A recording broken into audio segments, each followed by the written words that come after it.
अस्सलाम वालेकुम viewers, welcome to my channel Glorious Learning. जैसा कि हमने अपनी पिछली 2 वीडियो में क्रिप्टो करेंसी और बिटकॉइन के मुतालिक देखा, इस वीडियो में हम जिस मौजू पे बात करने जा रहे हैं वो है इथीरियम।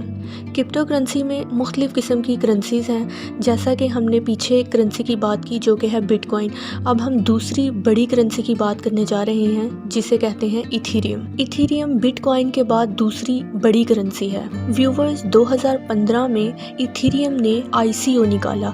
ICO मतलब इनिशियल कॉइन ऑफरिंग, जहां एक ईथर का कॉस्ट $0.3 था, जबकि आज एक ईथर लगभग $4000 है। व्यूवर्स, जैसा कि हमें पता है हम बिटकॉइन को परचेज कर सकते हैं, बिल्कुल इसी तरह हम लोग इथीरियम को भी परचेज कर सकते हैं। लेकिन इथीरियम को परचेज करने के लिए हमें किसी लाइसेंस की या किसी भी डॉक्यूमेंटेशन की बिल्कुल कोई ज़रूरत नहीं होती। और बिटकॉइन की तरह ये भी एक ब्लॉकचेन बेस्ड प्रोजेक्ट है। इसका एल्गोरिथम भी बिटकॉइन की तरह ही प्रूफ ऑफ वर्क पर चल रहा है, लेकिन गुजरते वक्त के साथ ये प्रूफ ऑफ स्टेक पर शिफ्ट हो रहा है। बिटकॉइन की तरह इसका भी कोई ऑनर नहीं होता, जबकि बहुत सारी मशीन इसकी ट्रांजैक्शन को मुकम्मल करती हैं, जो कि इसे डिसेंट्रलाइज बना देता है। इसका रिकॉर्ड भी पब्लिकली पड़ा होता है, कोई भी चाहे इसे देख सकता है, लेकिन ये होगा एनोनिमस।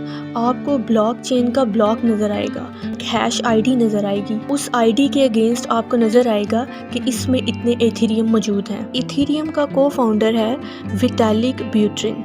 विटालिक ने सोचा कि जैसा कि ब्लॉकचेन में बिटकॉइन में होता है कि आप उसको पैसे भेजने के लिए इस्तेमाल करते हैं, लेकिन बिना किसी थर्ड पार्टी की मौजूदगी के, तो उसने सोचा क्या मैं ब्लॉकचेन को इस्तेमाल कर सकता हूँ वहाँ जहाँ पे थर्ड पार्टी इन्वॉल्व हो, और इस आइडिया ने इथीरियम प्रोजेक्ट को जन्म दिया। बिटकॉइन से हटकर इथीरियम में एक अलग और न्यू फीचर भी है, और इस फीचर का नाम है स्मार्ट कॉन्ट्रैक्ट्स। ये कॉन्ट्रैक्ट्स वहाँ काम आते हैं जहाँ पर थर्ड पार्टी की इन्वॉल्वमेंट होती है। जैसा कि हमारे पास बैंकिंग सिस्टम है, बैंकिंग सिस्टम एक थर्ड पार्टी इन्वॉल्वमेंट है, और बिटकॉइन ने बैंक सिस्टम की इन्वॉल्वमेंट को खत्म कर दिया। इथीरियम में भी वैसे तो थर्ड पार्टी की कोई इन्वॉल्वमेंट नहीं होती, लेकिन इन स्मार्ट कॉन्ट्रैक्ट्स को यूज़ करने के लिए हम इनको वहीं पे यूज़ करते हैं जहाँ पे थर्ड पार्टी की इन्वॉल्वमेंट हो, जैसा कि बैंकिंग सिस्टम।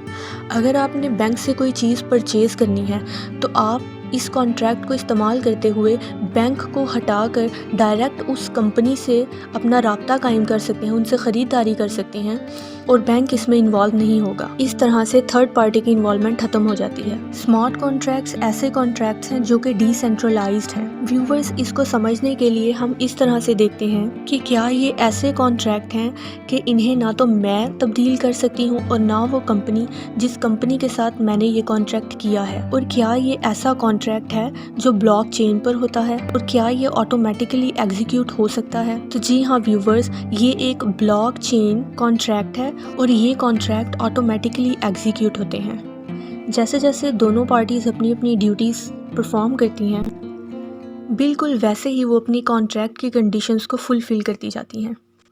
यही वो सवालात थे जो विटालिक के थे। वो सोचता था क्या ब्लॉकचेन टेक्नोलॉजी में ऐसा हो सकता है, और फिर उसने पता लगाया कि जी हाँ, ऐसा हो सकता है। फिर उसने इथीरियम वाइट पेपर लिखा, और इस वाइट पेपर में इसने लिखा कि जहाँ जहाँ थर्ड पार्टी की ज़रूरत होती है वहाँ वहाँ हम इस थर्ड पार्टी को ख़त्म कर सकते हैं इथीरियम से, और इन कॉन्ट्रैक्ट्स को कहते हैं स्मॉल कॉन्ट्रैक्ट्स। जी व्यूवर्स, ये थी कुछ अहम मालूमात इथीरियम से मुतल्लिक। मैं उम्मीद करती हूँ कि ये मालूमात आपके लिए मददगार साबित हुई होगी। आने वाली वीडियो में हम मज़ीद बहुत अहम मालूमात हासिल करेंगे। तब तक के लिए अपना बहुत सारा ख्याल रखिए। मेरे चैनल को सब्सक्राइब कीजिए, वीडियो को लाइक कीजिए, शेयर कीजिए, और बेल आइकन को प्रेस करना मत भूलिए ताकि आप मेरी आने वाली वीडियो से आगाह रह सकें। व्यूवर्स, अपना बहुत सारा ख्याल रखिए, दुआओं में याद रखिए। अल्लाह हाफिज़।